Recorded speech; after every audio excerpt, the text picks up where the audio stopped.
Hey everybody, I'm going to do a short series, and the reason why I'm going to do this series is because in my group, The Craft Hole on Facebook, we've been talking about first and learning and, doing stuff for the first time and just trying things out. We do a lot of swaps, and we've been talking about, people learning, when do you swap, can you look at your project or your skills objectively to know if what you're putting out is swappable, which, everybody understands when people are first starting out. But I think a problem with some of the swaps and swap projects is you can tell there was no thought put into it. It was a really quick, thing that they put together.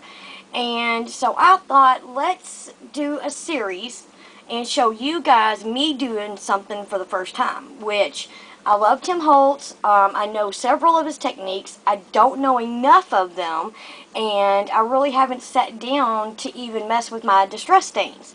And I haven't even had a chance to do his background technique where, he puts it on the craft mat and then he takes it and does like that. I'm not really sure what that technique is called, but I haven't had a chance to do that.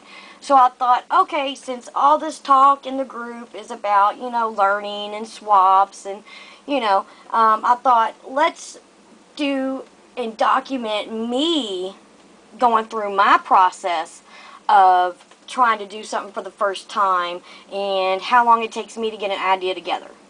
So far this is all I've got. I'm doing a tag. I'm going to do the Tim Holtz distress stain technique where he rubs the craft mat and stuff. And I do know it's going to be steampunk. I also know when I start projects or anything, I have these little containers where I'll get some of my ideas and then I'll throw them in there. Not that I'm going to use all of them or the project might take on an entirely different, direction, but that's what I do personally because I'm not the type of crafter that can just sit for 3 hours from start to finish and do a project. I have to really think outside the box. I like having really original ideas. So that's the first step that I do, is have my little containers. I get the idea that I'm doing steampunk, and I know I'm going to use these pediments from Tim Holtz dye, but I don't know where or how. And I also know I'm going to use this flashing tape, which you can get for like $5 for a whole roll. And I do know one of his techniques that looks really, really cool, so I do know I'm going to incorporate that.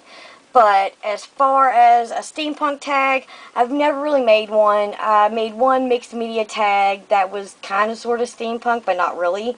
So doing the Tim Holtz background and doing this tag is really a first. So I just want to get started because I don't want these videos to be too long. So I'm just glad I could show you what I do personally when I start a project. Now, I don't have a tripod yet, so I hope that this is a good view because it's the only way my camera will set up. Okay, so this is what I'm going to do. I picked out some colors from my distress stains.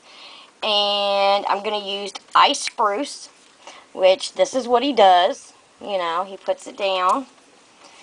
And then I'm going to use some brushed pewter. Sorry about the shadows, guys, but I don't know how else to do this. I'm going to put some of that down. And I'm going to put some antique bronze down. Just a little bit. Now, I've never done these colors. I don't know what it's going to look like. But I'm going to have my little mister set up and ready. And now for the tag. I'm just using a Tim Holtz tag, but I'm sure you can use office tags, which I have a bunch of those. And then you're just going to swirl. Now, it doesn't look like there's a lot of color going on. So what I'm going to do is, I'm going to put some more pewter down and some more of this bronze down. And see if we can get a cool effect here. And I hope I'm staying in frame. So that's what it looks like so far. I'm going to go ahead and use some water to get up some more of this ink.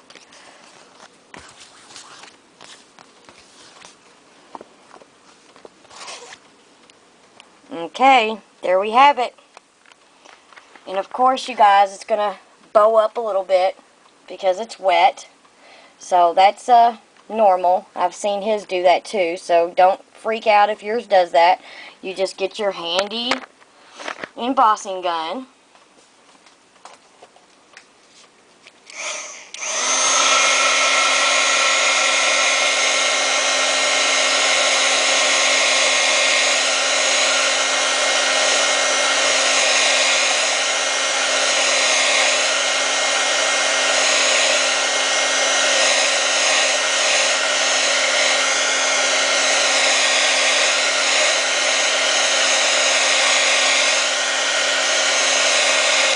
Okay, I hope that's dry enough. What I'm going to do is just kind of wiggle it around like he does to straighten it out. So, what I'm going to do is, I'm going to let this dry, and then I'm going to come back with another segment of this video. And I'm not going to do anything to it until I've got the camera on. See you next time. Bye.